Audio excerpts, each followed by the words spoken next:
Salam planter Indonesia. Assalamualaikum warahmatullahi wabarakatuh. Kali ini saya berada di tanaman yang usianya cukup tua, yaitu adalah 32 tahun. Karena bahwa tanaman ini adalah ditanam di tahun 1989. Walaupun usianya 32 tahun, kebun ini memiliki produktivitas yang cukup besar. Namun kali ini pembahasan kita bukan pada produktivitas dari tanaman kelapa sawit itu sendiri. Namun bertepatan di belakang saya kok ada tanaman yang kuning sendirian. Dibanding dengan tanaman yang lain yang hijau ke daunnya, kenapa ini kok ada tanaman kuning sendirian? Padahal secara pola pemupukan yang terjadi di lahan ini adalah semuanya sama, mendapatkan dosis yang sama, di mana setiap pokok mendapatkan dosis dan jenis pupuk yang sama dengan yang lainnya. Namun ada satu tanaman yang kuning. Lah, ketika ada satu tanaman yang kuning ini di lahan, bukan berarti bahwa tanaman ini adalah defisiensi. Karena di dalam konteks defisiensi dari tanaman kelapa sawit, tidak akan mungkin bahwa defisiensi itu hanya terjadi pada satu tanaman saja. Tidak mungkin. Ketika sebuah tanaman kelapa sawit mengalami penguningan tersendiri, itu diakibatkan ada kemungkinan bahwa tanaman ini memiliki genetik yang baru muncul setelah umur tertentu, di mana penyerapan kaliumnya rendah. Karena kalau kita lihat di sini, ini kalau diterawang dari atas sana, ini bahwa tanaman ini adalah tanaman kekurangan kalium yang awalnya adalah bintik-bintik atau confluent orange spotting yang lamanya parah-parah kemudian menyebar hampir seperti menjadi lembaran-lembaran kekurangan warna kuningnya itu menjadi lembaran karena awal mulanya memang bintik-bintik ini. Sehingga kadang-kadang para petani masih berpikir bahwa ketika kuning seperti ini berarti harus saya tambah kaliumnya 3 kilo atau 5 kilo bahkan. Itu yang kadang-kadang terpikir, apakah dia tidak bisa makan atau membutuhkan jumlah kalium yang masih kurang dengan dosis yang diberikan tanaman lainnya.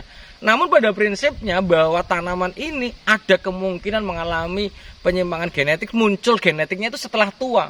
Karena bahwa yang harus dipahami oleh para petani dan para planter semuanya, bahwa ketika tanaman itu kecilnya bagus dan muncul genetiknya di usia tua, mungkin enggak? Ya sangat mungkin sekali.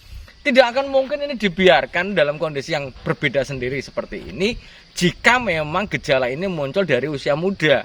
Ternyata pada usia yang sekarang 32 tahun baru ditemukan di 2 tahun terakhir. Karena kalau mau dipotong pun sayang, ternyata TBS-nya juga masih ada. Kalau dipotong juga nanti malah bolong dari tengah-tengahnya, sehingga kita biarkan saja.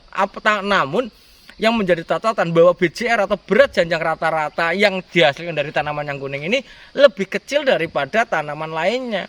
Namun kita sebagai petani tidak bisa tidak bisa melakukan apapun. Misalnya kita tambahi lagi pupuk kaliumnya, apakah kita tambahi pupuk organiknya enggak? Karena kemungkinan bahwa gagal genetisnya yang tanaman ini memiliki serapan yang rendah terhadap kalium di usia tua, mungkin itu terjadi.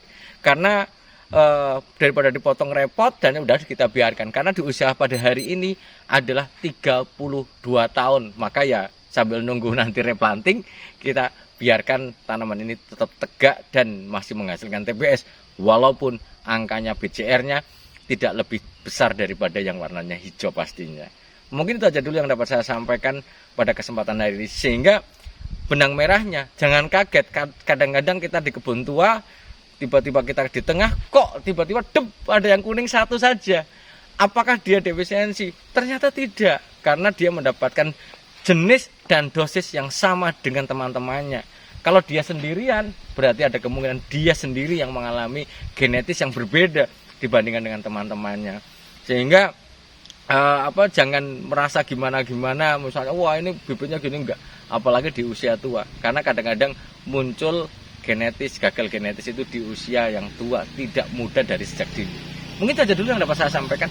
Semoga bermanfaat bagi saya, Anda dan semuanya, dan semoga Allah melimpahkan hidayahnya kepada kita dan mendekap kita dengan kesehatan. Terima kasih.